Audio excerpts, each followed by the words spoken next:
Hello viewer, আসসালামু আলাইকুম। Welcome to my channel Tanvir computer and science. তো ভিউয়ার, আজকে আমি যে বিষয়ে আলোচনা করব সেটা হচ্ছে মাদারবোর্ডের ভিআরএম আইসি কি। মাদারবোর্ডের ভিআরএম আইসি কি, বা আপনারা কীভাবে বুঝবেন যে মাদারবোর্ডে এই আইসিটা হচ্ছে ভিআরএম আইসি। ওকে, তো বিষয়টি আলোচনা করবো তার আগে আমার ছোট্ট একটি রিকোয়েস্ট, যারা আমার এই ভিডিওটি নতুন দেখতেছেন অবশ্যই আমার চ্যানেলটি সাবস্ক্রাইব করে রাখবেন এবং পাশে রাখা বেল আইকনে ক্লিক করে রাখবেন, যাতে যেন আমার দেওয়া ভিডিওগুলো আপনারা সবার আগে পেয়ে যান। আরেকটি কথা বলে দিই, আজকের ভিডিওটি বানানোর মূল উদ্দেশ্য হচ্ছে আমাকে অনেকে ফোন করে বলে যে ভাই আমার প্রসেসর হিট হয় না, আমার প্রসেসর স্লোলি হিট হয়, রিস্টার্ট প্রবলেম হয়, বা ফ্যান ঘুরে একটু পরে বন্ধ হয়ে যায়, প্রসেসর ওভার হিটিং হয়, কিছুক্ষণ পরে মাদারবোর্ড অফ হয়ে যায়। আসলে তখন আমি আপনাদেরকে বলি যে ভাই দেখেন তো আপনার কোর আইসিটা ঠিক আছে কিনা, বা কোর আইসি আপনার মেইন মসফেটকে এনাবেল সিগন্যাল প্রদান করতে পারতেছে কিনা, আপনার প্রসেসরের ক্যাপাসিটারগুলো যে আছে সেগুলোতে একুরেট ভোল্টেজ আসতেছে কিনা। তখন তারা বলে কি যে ভাই কোর আইসি কি, ভাই ভিআরএম আইসি কি। তখন আমি তাদেরকে বলি যে ভাই ভিআরএম আইসিটাকে বলা হয় কোর আইসি। তখন তারা বলে ভাই ভিআরএম আইসি কি, আমরা তো জানি না, একটু বলে দেন।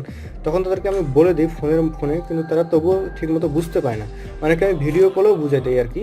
তো আজকে এই জন্য ভিডিওটি বানা, আপনারা যেন আমার এই ভিডিওটি দেখতে পান এবং খুব সহজে, বা যারা নতুন কাজ করতেছেন তারা খুব সহজে কোর আইসি অর্থাৎ ভিআরএম আইসি চিনতে পারেন। তো এই যে মাদারবোর্ডের যে এই সেকশনটা দেখতেছেন, ওকে কি মাদারবোর্ডের এই যে সেকশনটা সিপিইউ সকেটের সেকশনটা, এই পুরো সেকশনকে বলা হয় কি ভিআরএম সেকশন।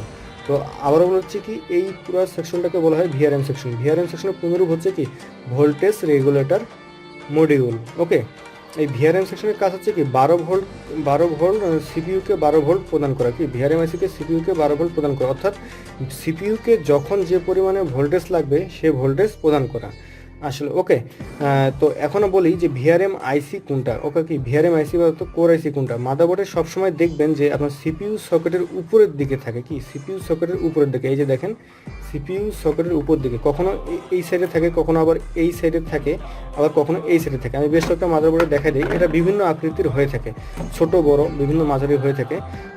তো সেটা পিন দেখবেন চতুর্থ সাইডে পিন থাকবে। দেখেন এটার যেমন আছে, এটা হচ্ছে 41 মাদারবোর্ড। তো এই মাদারবোর্ডের কি এই সাইডে আছে, দেখেন এই মাদারবোর্ডের এই সাইডে আছে হচ্ছে কি আপনার ভিআরএম আইসি কোর আইসি, এই সাইডে আছে।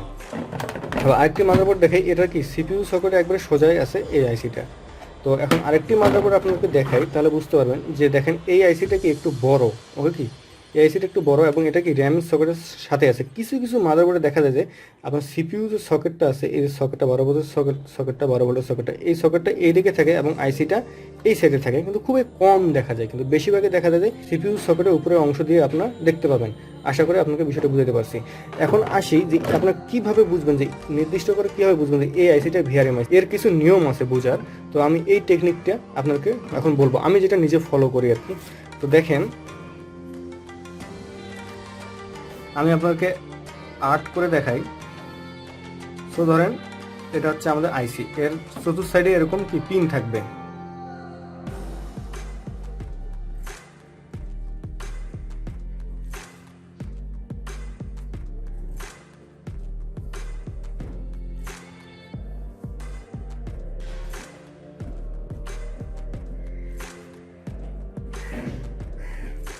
তো এখন প্রথমে বলে দিই, এই চতুর্থ সাইডে এরকম পিন থাকবে এবং এর 1 নম্বর পিনটা সবসময় কি এই সাইডে, যেদিকে 1 নম্বর পিন হবে সেদিকে কি আইসিটার এই সাইডে একটা ছোট ফোঁটা দেখতে পারবেন, সেই ফোঁটাটা হচ্ছে 1 নম্বর পিন।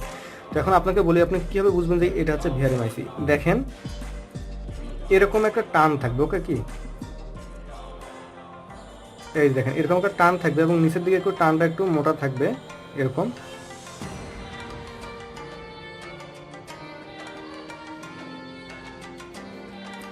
এখানে কি একটা আই থাকবে। ওকে, কি আই এর মতো থাকবে। ওকে, কি এরকম একটা টান থাকবে এবং এখানে একটা কি আই এর মতো থাকবে।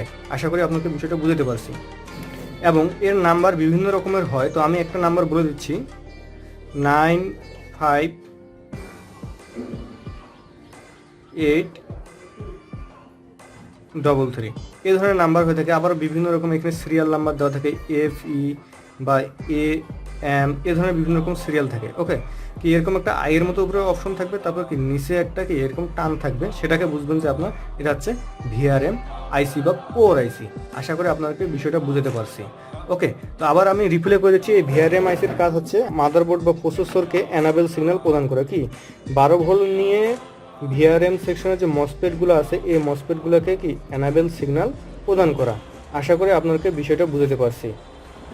তো ভিউয়ার আজকে ভিডিও আমি এখান থেকে শেষ করলাম। আমার ভিডিওটি এতক্ষণ থেকে দেখার জন্য আপনাকে অসংখ্য ধন্যবাদ, থ্যাংক ইউ ভেরি মাচ। তো ভিউয়ার আমার ভিডিওটি যদি আপনাকে ভালো লাগে তো অবশ্যই আমার ভিডিওটিতে লাইক দিবেন এবং কমেন্ট করে আপনার মন্তব্য জানিয়ে দিবেন।